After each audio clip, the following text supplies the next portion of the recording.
एक बार की बात है, एक छोटे से गांव में एक बुद्धिमान बूढ़ा व्यक्ति रहता था जिसका नाम था बाबा रामू। बाबा रामू अपनी ज्ञान और अनुभव के लिए जाने जाते थे। लोग दूर दूर से उनके पास सलाह लेने आते थे क्योंकि उनकी बातें हमेशा सच्चाई और परिश्रम पर केंद्रित होती थी।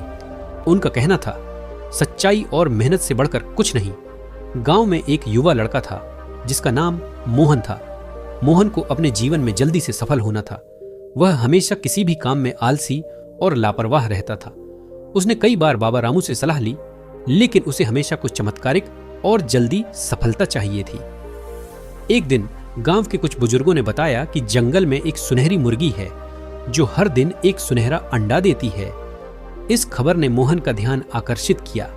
उसने सोचा, अगर मैं इस मुर्गी को पकड़ लूं तो मैं अमीर बन जाऊंगा। वह बहुत उत्साहित था और तुरंत जंगल की ओर चल पड़ा। जंगल में मोहन ने घंटों तक खोजबीन की और अंततः उसे वह सुनहरी मुर्गी मिली। मुर्गी सचमुच सुनहरा अंडा देती थी। मोहन ने खुशी से उसे पकड़ लिया। उसने सोचा कि अब वह जल्दी से अमीर बन जाएगा, लेकिन वह अत्यंत आत्मकेंद्रित और अज्ञानी था। उसने सोचा, अगर मैं मुर्गी को काट दूं तो मैं सभी अंडे एक साथ पा जाऊंगा। और बस उसने मुर्गी को मारने का निर्णय लिया। जब उसने ऐसा किया तो वह बहुत प्रसन्नता से अंडे का इंतजार कर रहा था, लेकिन उसे एहसास हुआ कि मुर्गी की मौत के साथ ही उसके सभी सपने चूर चूर हो गए। उसने देखा कि मुर्गी अब उसके सामने नहीं थी और उसके पास न तो सुनहरे अंडे थे। मोहन गहरी निराशा में गिर गया। वह अपनी गलती को समझ नहीं पा रहा था और उसकी आंखों में आंसू थे। उसने सोचा, मैंने अपनी मूर्खता से सब कुछ खो दिया। वह वापस गांव आया और अपने गांव में चलने वाले सभी लोगों ने उसकी निंदा की। सभी उसे आलसी और मूर्ख कह रहे थे। मोहन बहुत दुखी था और अंततः बाबा रामू के पास गया। उसने अपनी गलती बताई और सलाह मांगी। बाबा रामू ने उसकी ओर देखा और कहा, जो चीजें हम आसानी से पाना चाहते हैं उनके लिए मेहनत और धैर्य जरूरी है। तुमने एक सुनहरी अवसर को खो दिया है, लेकिन इसे ठीक करने का एक और मौका है। मेहनत और लगन से तुम अपने सपनों को हासिल कर सकते हो। बाबा की सलाह सुनकर मोहन ने दृढ़ निश्चय किया कि वह अब आलसी नहीं रहेगा। उसने अपने गांव के खेतों में काम करना शुरू किया।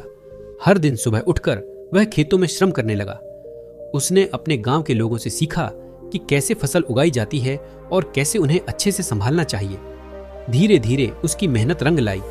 फसलें अच्छी हुईं और मोहन ने गांव में सबसे अच्छी फसलें उगाई। उसके श्रम के फलस्वरूप उसके पास अब न केवल अपनी खेती के लिए धन था, बल्कि उसने गांव में एक सम्मानित स्थान भी प्राप्त किया।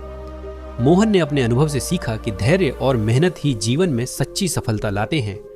अब वह न केवल एक सफल किसान बन गया, बल्कि गांव के अन्य युवाओं के लिए भी एक प्रेरणा बना। वह उन्हें हमेशा मेहनत करने और अपने सपनों के पीछे भागने के लिए प्रेरित करता था। और इस तरह मोहन ने अपने गांव में एक उदाहरण पेश किया कि मेहनत का फल मीठा होता है और आलस्य से केवल नुकसान होता है।